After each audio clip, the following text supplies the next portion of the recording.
ini kalau anak SMA atau yang sudah kuliah ini makan dari situ haram. Kenapa? Karena niatannya itu kita santuni, kita sodako kepada anak yatim. Kenapa? Tulisannya begitu, panti asuhan anak yatim.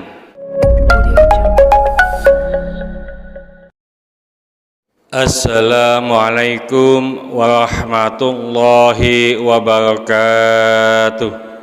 Lalu ada satu lagi permasalahan. Sekali lagi permasalahan begini.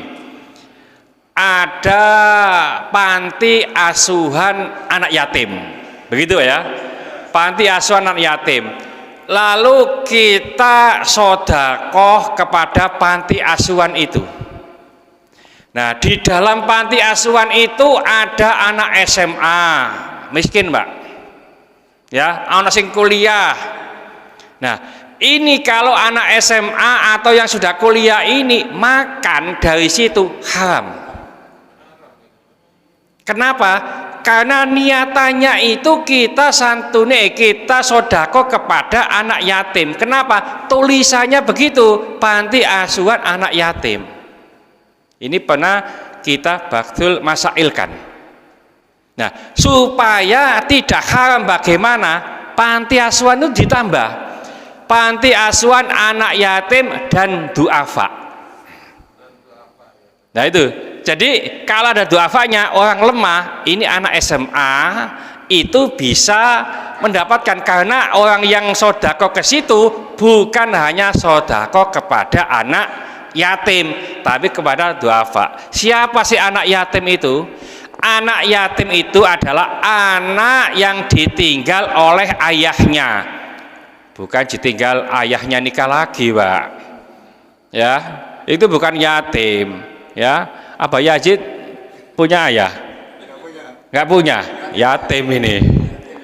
Ya, jadi yang ditinggal ayahnya, maksudnya ayahnya meninggal, itu syarat pertama.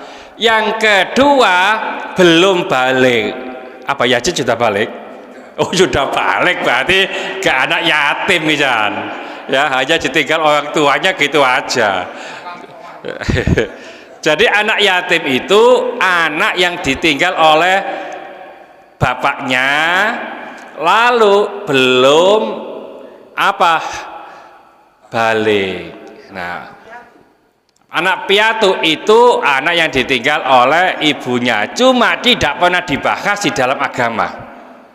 Ya, karena ibunya ini tidak secara umum tidak memberikan nafkah. Yang memberikan nafkah itu ayahnya. Nah, balik pernah saya sampaikan di sini itu adalah maksimal usianya 15 tahun. Jadi lebih dari 15 tahun itu sudah balik. Ya, Abah Yazid mungkin 15 tahun, 16 tahun ya, lebih dikit mungkin. Ya, 16 tahun lebih berapa itu? Ya. Nah, ini 15 tahun atau belum 15 tahun kalau laki-laki itu pernah mimpi basah. Pas tidur nggak tangi-tangi disiram sama ibuke, jadi puasa kabeh, Pak. Ya. Jadi pernah mimpi basah, kalau bapak-bapak pasti paham, ibu-ibu belum paham. Atau kalau perempuan belum usia 15 tahun sudah haid. Bapak-bapak nggak paham, ibu-ibu yang paham. Ngapunten, haid itu tidak menunggu sampai 15 tahun. Saya pernah jadi pembina pramuka, Pak, di Malang. Ya, di SD 02 di Noyo. Waktu mau kemah, ibunya itu pesan sama saya, kelas 4 anaknya ini, Ustadz, anak saya ini kelas 4 tapi sudah haid, tolong dijaga ya. Nah, ya, karena haid itu kan menunjukkan ke arah dewasa, artinya bisa dibuahi, Pak, bisa hamil, begitu maksudnya. Belum haid tidak bisa hamil, ya, karena belum matang. Nah, ini kelas 4 SD sudah haid, berarti dia sudah balik. Kalau ditinggal orang tua yang meninggal sudah tidak yatim. Ya, jadi oleh karena itu ngapunten, mungkin kalau kita ngumpulkan anak yatim juga harus selektif, karena kita ini mengeluarkannya untuk anak yatim. Kalau nanti yang diundang tidak anak yatim, berdosa Pak yang menerima ini. Nah, beda kalau santunan kepada anak yatim dan duafa, beenggo sing kelas teluis tahu mimpi bahasa dan seterusnya, itu untuk mengantisipasi kalau yang datang ini bukan anak yatim, karena yang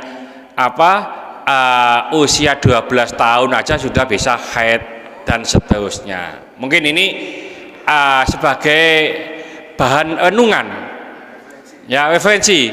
Mungkin tahun ini karena sudah terlanjur atau sudah pesan ya kepada panti asuhan itu tanpa selektif, mungkin tahun depannya itu bisa kita selektifkan lagi. Apakah betul anak ini belum balik?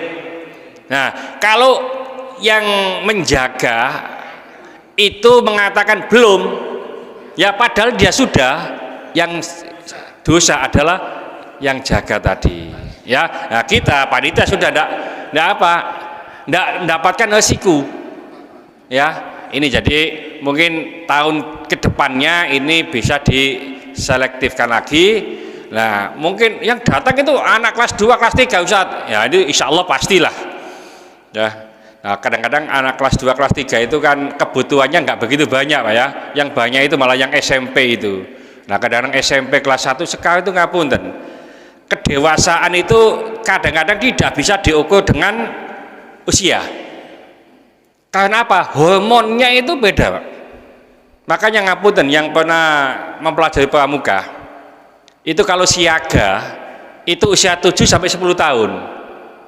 11 tahun sampai 15 itu penggalang. Ya, jadi siaga itu adalah imajinasinya masih tinggi. Usia 7 sampai 10 tahun. Kalau saya bercerita, dia berimajinasi, Pak. Ya, kalau saya bercerita ini ada ular punya tanduk. Kok adik ngomong, Kak, itu kalau ada ular punya tanduk, itu bohong, tidak ada ular punya tanduk. Nah, berarti kamu sudah nggak siaga lagi. Karena apa? Karena daya pikirnya sudah tidak imajinatif lagi. Ini sudah keluar dari pakemnya, meskipun usianya masih 10 tahun. Ya, jadi semacam itu.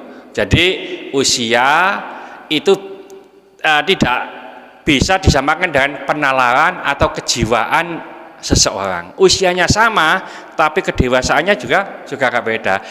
Laki-laki sama perempuan, usianya sama, kedewasaannya adalah perempuan. Makanya nanti kalau nikah itu usianya sama, itu yang lebih dewasa adalah yang perempuan. Oleh karena itu yang terbaik itu yang laki-laki lebih tua sedikit, ya, bukan jangan tua-tua sekali nanti seperti Syekh siapa itu, Syekh Puji nanti, ya. Tapi tidak apa-apa, ya. Artinya yang penting syarat rukun nikah sudah terpenuhi, tidak masalah. Tapi yang ada sekufu itu Pak, ya. Mudah-mudahan sedikit ini dibarengi hidayah dari Allah Subhanahu wa taala. Mudah-mudahan segala hajat kita dikabulkan Allah, segala kesulitan kita dibantu oleh Allah. Mudah-mudahan anak-anak kita menjadi anak soleh soleha, taat pada Allah, patuh dan nurut kepada kedua orang tua. Ya, mengasihi keturunan, mudah-mudahan keturunan yang soleh soleha. Ya, mengasihi jodoh, mudah-mudahan memberikan jodoh yang soleh soleha. Mudah-mudahan di antara kita, keluarga kita, handetolan kita, tetangga-tetangga kita yang saat ini sedang sakit, baik di rumah sakit maupun di kediaman, mudah-mudahan Allah cepat mengangkat penyakitnya, menyembuhkan penyakitnya, dan mudah-mudahan Allah memberikan kesabaran kepada yang sakit, dan dengan kesabaran ini mudah-mudahan Allah mengangkat seluruh dosa-dosanya, dan mudah-mudahan Allah mengampuni dosa-dosanya orang yang mendolimi kita. Al-Fatihah. Bismillahirrahmanirrahim. Al-'asri innal insana lafi khusrin illa alladziina aamanu wa 'amilus sholihati wa tawassaw bil haqqi wa tawassaw bis sabr. Subhanaka wa bihamdika asyhadu an la ilaha illa anta astaghfiruka wa atubu ilaik. Assalamualaikum warahmatullahi wabarakatuh.